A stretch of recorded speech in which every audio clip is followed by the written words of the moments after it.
সংসারে আমাদের চাহিদা কিংবা প্রয়োজনের কোনোই শেষ নেই। হ্যালো ফ্রেন্ডস, আসসালামু আলাইকুম। কেমন আছেন সবাই? সংসারের প্রয়োজনেই ছুটে গিয়েছিলাম একটু কেনাকাটা করতে। একদিন পর যেহেতু কোরবানির ঈদ, আমাদের বাসায় ডিপ ফ্রিজ নেই, সেই জন্য আমরা ডিপ ফ্রিজ কিনতে বের হয়েছি। বেশ কয়েকটা শোরুমে আমরা ঘোরাঘুরি করলাম, কোথাও তেমন আমাদের পছন্দ হলো না, চোখে লাগার মতো ওইরকম কোনো ডিজাইন পাচ্ছি না। সেজন্য আমরা অনেকক্ষণ ধরে ঘোরাঘুরি করছি। এরপর আমরা সবাই মিলে এলজি শোরুমে চলে আসলাম। এখানে এসে ফ্রিজ দেখছিলাম, তো এই ডিজাইনটা আমাদের মোটামুটি ভালো লেগেছে। এটার কালারটাও বেশ সুন্দর। তো এটা সাইজে একটু ছোট, আমরা যেহেতু 200 লিটারের একটা ফ্রিজ নেব ভাবছি। তো পাশের ফ্রিজটা দেখছিলাম, এটার ভেতরটা বেশ সুন্দর, ভেতরে ফয়েল পেপার দেয়া নেই।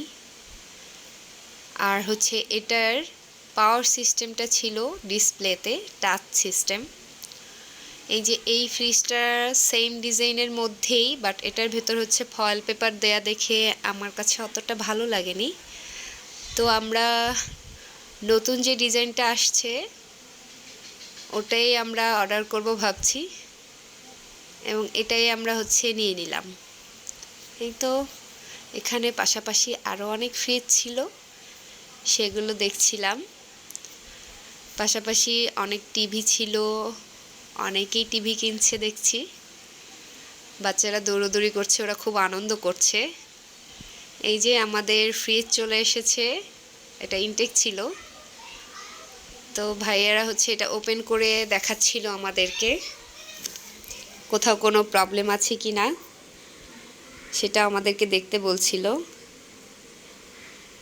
এই যে বাচ্চারা দুষ্টুমি করছে, মজা করছে, ওরা খুব আনন্দ পাচ্ছে। তো এই তো ফ্রিজ নিয়ে এসেছে, দেখলাম ভেতরে কোথাও কোনো প্রবলেম আছে কিনা বারবার বলছিল যে চেক দিয়ে দেখেন। ওনারা আমাদেরকে পাওয়ার কিভাবে সেট করব সেটা দেখাচ্ছে, এবং চালু দিয়ে দেখালো যে ভেতরে ফ্রিজটা ঠান্ডা হচ্ছে কিনা সেটা চেক করে দেখতে। সেটাই আমরা চেক করে দেখছিলাম। তা আলহামদুলিল্লাহ আমাদের ডিপ ফ্রিজ কেনা শেষ। সো এই তো ফ্রিজ নিয়ে আমরা বাসায় চলে যাচ্ছি। আমাদের ভিডিওটি ভালো লাগলে একটা লাইক, কমেন্ট এবং শেয়ার করবেন। Thanks for watching. আল্লাহ হাফেজ।